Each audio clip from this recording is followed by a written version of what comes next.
Now, I used to fight nukes, but nukes are at the table. There's no question about it.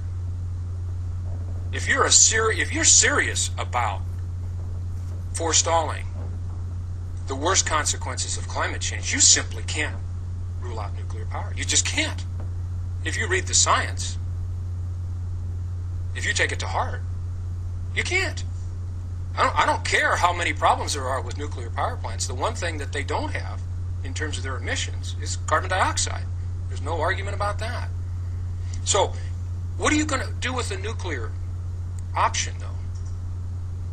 The lead time for nuclear plants is 10 to 15 years in this country. France has 70% of the electricity from nuclear, so they've made a huge bet on nuclear. Well, in this country, it's 10 to 15 years to build a nuclear power plant. They're, fiendishly expensive. They're way, way beyond coal or oil or natural gas or wind or solar or any other form of energy. They're just fiendishly expensive.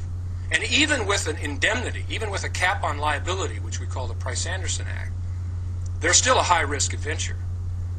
It only takes one accident. When the 3 Mile Island accident occurred, that ended the nuclear industry in the United States of America. Not a single nuclear plant was ever put online after that accident. Now they're starting to come back. 20 or so applications are pending at the Nuclear Regulatory Commission, and there will be more. Some of those are going to get through, some of those are going to get built. And in a world where we're told that the threat of terrorism is one of the highest threats that we have to face, and loose nukes and terrorists getting their hands on nuclear material is the greatest of all the dangers, you have to take on board the increased risk and security that's going to be required to maintain a nuclear fleet of power plants in the United States and around the world moving all this material. So that's another tough choice. How about wind? To just quickly move along. Maybe talk about some options that are a little more pleasant to think about. Well, we know that there is enough wind potential in the Great Plains of the United States to meet all the electrical needs of the United States, period. There's enough wind blowing down through the Great Plains where I grew up, and I can vouch for the fact that there's a lot of wind out there, to power the United States. T. Boone Pickens knows that. That's why he's proposed 100,000 windmill turbines throughout the Great Plains. He wants an Apollo-level project, Apollo program project, to build wind over the next 10 years. Al Gore's speech when he said we could be on renewables in 10 years relies very, very heavily on wind. But you folks in Massachusetts know how difficult it is to build wind plants. Off the coast anyway, near Nantucket anyway, and Martha's Vineyard anyway. In Vermont, we have the same thing. 3 commercial wind projects have gone down to defeat because Vermonters are very jealous about their ridge lines.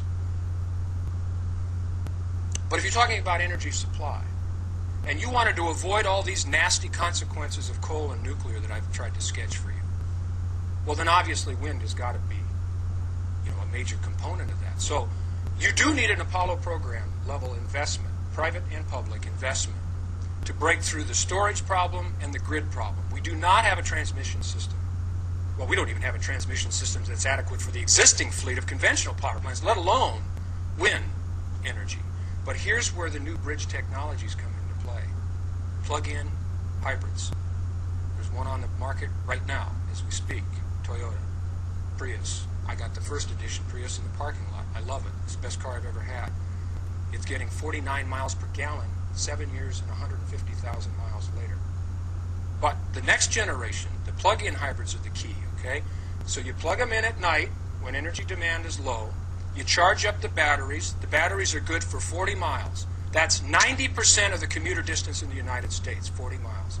If you have a battery that can get you 40 miles, you will never put a drop of gas in it. That's plug-in hybrid. But it's also a storage system, do you see? If everybody in America had a plug-in hybrid, boom. Now you're talking, and you interface that with the grid, now you have a storage system, plus you have a transportation system, and you've gotten rid of petroleum. That's what we're talking about.